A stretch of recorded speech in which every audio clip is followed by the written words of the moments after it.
Some more of the same now with the GNH Transport Extreme Supercars and race 2 here from Zwartkops. A couple of guys that had some issues. Hope we're going to try and get them sorted out before we get out onto the black stuff. If not, they've all got to catch that Aston Martin. And what an incredible job there from Aranjis in the first one. Dino Scaranti with a thumbs up. Hopefully that Porsche is all sorted out. Here we go now for race 2. Yeah, unfortunately, no Charles Joubert, our second place man, did not get that car fixed. We heard from him down in pit lane, not making the start here. So it is Aranjis out front. Tata Carrera looking for another brilliant drive here, first time out this season so far. And watch out for those BMWs. There's a lot of them, and they want to get ahead. Yeah, on board now with Gianna Caro as we go into turn number 2 on the inside. Brilliant line there. He's going to try and hold that drive now, fighting the steering wheel all the way through. Just pedal to the middle and down onto the back straight. Side by side with a couple of BMWs there as well. You can see Cashin giving Jonathan du Toit and Mark du Toit a run for his money. Good to see Dino back there in the Scaranti Labour Consultants Porsche. He is all over the back end of the first of the Ferraris, which of course is the man he needs to fight with, and that is Jonathan du Toit. Up on the braking markers. Oh, look at that. Second place, the baby Beamer. Davi Olivier with an incredible start ahead of Tato, and it doesn't look like Joubert has been able to get out there. The misfire, unfortunately, has cost him a little bit of time on track. Much better start this from Jonathan du Toit in the first of our A-class drivers now, right up there in the mix.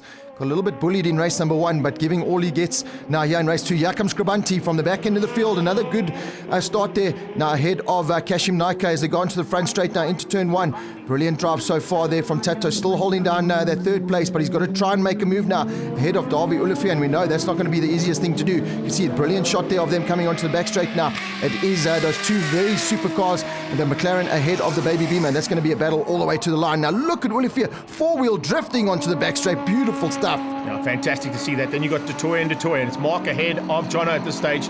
Jonathan du Toit, of course, in the 430. That's a 430 GT3. Just a slight differential and variation on that machine, but absolutely evenly matched at this stage for Trans-Africa Racing. The two of them fighting hard, and lots of room given at this stage, but they are seeing some changes at the front end. The baby Beamer is being reeled in. You can see that gap there between him and Carello has definitely come down a bit. Yeah, it's closing in is one thing. It's trying to make the move, especially ahead of Davi Olivier, who we know is not... Oh, look at that. I think it was Ricky just getting it all kinds of sideways coming out there. Brilliant stuff. You can see he's really got the hammer down now. Not happy to be down in what is 8th place at the moment. We go on board with the BMW man now. Down the front straight, Winterberg just on his tail.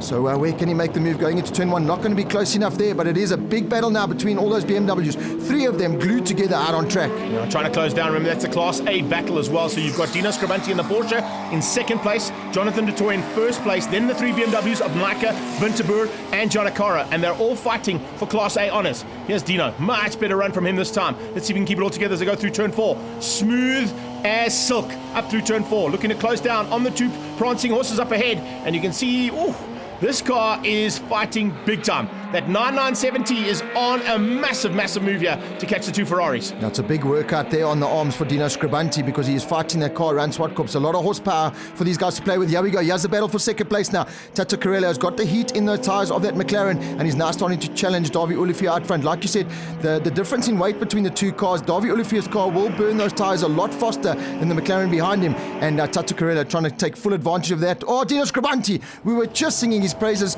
Oh, commentators curse once again. Sorry, D, that was me.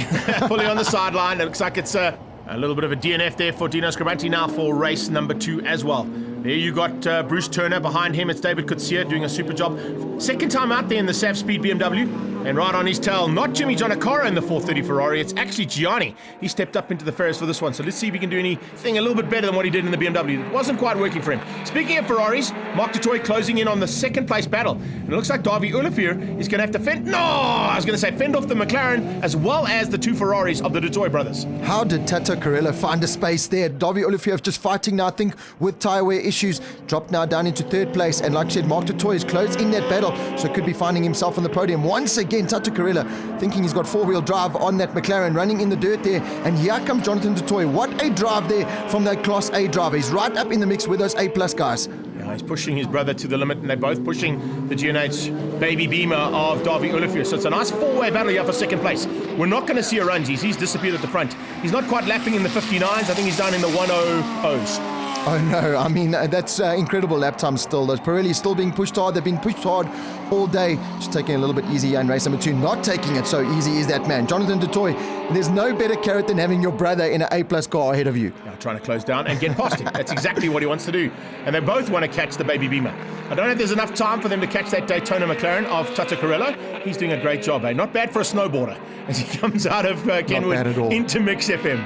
Let's see if he can keep it all together and maybe take second place here. He'll be quite stoked with that on the welcome return to G&H Transport Extreme Supercars. Here we come down into the braking markers and into G&H Transport corner.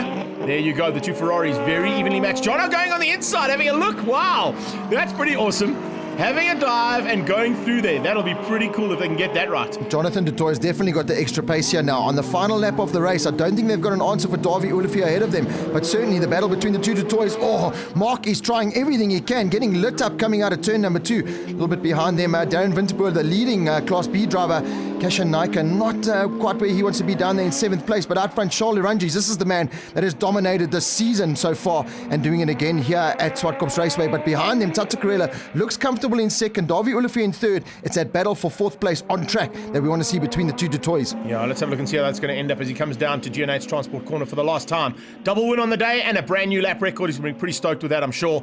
And heading into East London, he is definitely going to be the man to catch. And can you imagine this thing down into Potters? Oh, it's going to be good. Here comes Carrello for 2nd place.